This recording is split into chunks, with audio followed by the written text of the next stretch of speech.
Film की शुरुआत एक चित्रकार से होती है जो एक भूतिया घर में उसी घर की पेंटिंग बनाता है। उसका चेला कहता है कि हमें यहाँ से जल्द ही निकल जाना चाहिए, लेकिन वो चित्रकार अपना काम अधूरा छोड़कर नहीं जाने वाला। उस रात बारिश भी हो रही थी, इसलिए एक लड़की उनके दरवाजे पर आती है शरण लेने के लिए। चित्रकार एक भले दिल का इंसान है। वो उस लड़की को सूखे कपड़े देता है बदलने के लिए और उस लड़की से कहता है, क्या मैं तुम्हारी एक तस्वीर बना सकता हूँ। वो लड़की अपनी तस्वीर बनवाने के लिए तैयार हो जाती है, लेकिन चित्रकार उसकी तस्वीर पूरी नहीं बना पाता क्योंकि वो कोई लड़की नहीं बल्कि एक भूतनी होती है जो उसे मार देती है। कुछ दिनों के बाद एक परिवार आता है उसी घर में रहने के लिए, जिनमें दो भाई सुधीर और विक्रम और उनकी माँ और दादा, सुधीर की पत्नी शांति और उसकी बेटी आरती। सुधीर एक डॉक्टर है और उसका छोटा भाई विक्रम सबस्ट्रेट का मैनेजर।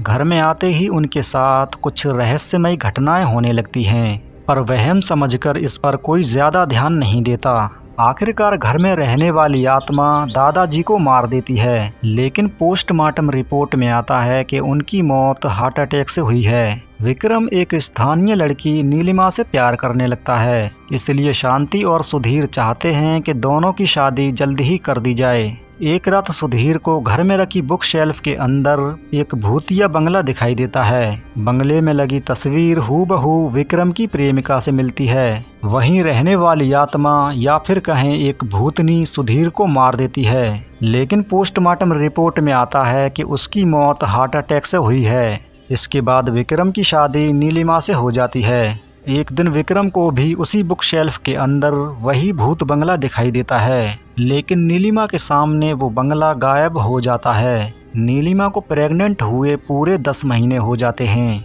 लेकिन फिर भी वो बच्चे को जन्म नहीं दे पा रही। इसलिए विक्रम की माँ एक तांत्रिक से मिलती है। बाबा पता लगा लेता है कि उस घर में एक प्रेत आत्मा का वास है और वो नहीं चाहती कि उस घर में कोई लड़का पैदा हो। इसलिए बाबा कहता है कि आप अपनी बहू को तुरंत अस्पताल लेकर जाइए। फिर अस्पताल पहुंचकर नीलिमा एक बच्चे को जन्म दे देती है। एक रात वो आत्मा आरती को उसी प्रेत आवास में बुला लेती है और शांति को मारने की भी कोशिश करती है। इसलिए घर में उसी तांत्रिक को बुलाया जाता है और वो आत्मा एक आईने के जरिए सबके सामने आती है और बताती है अपना अतीत।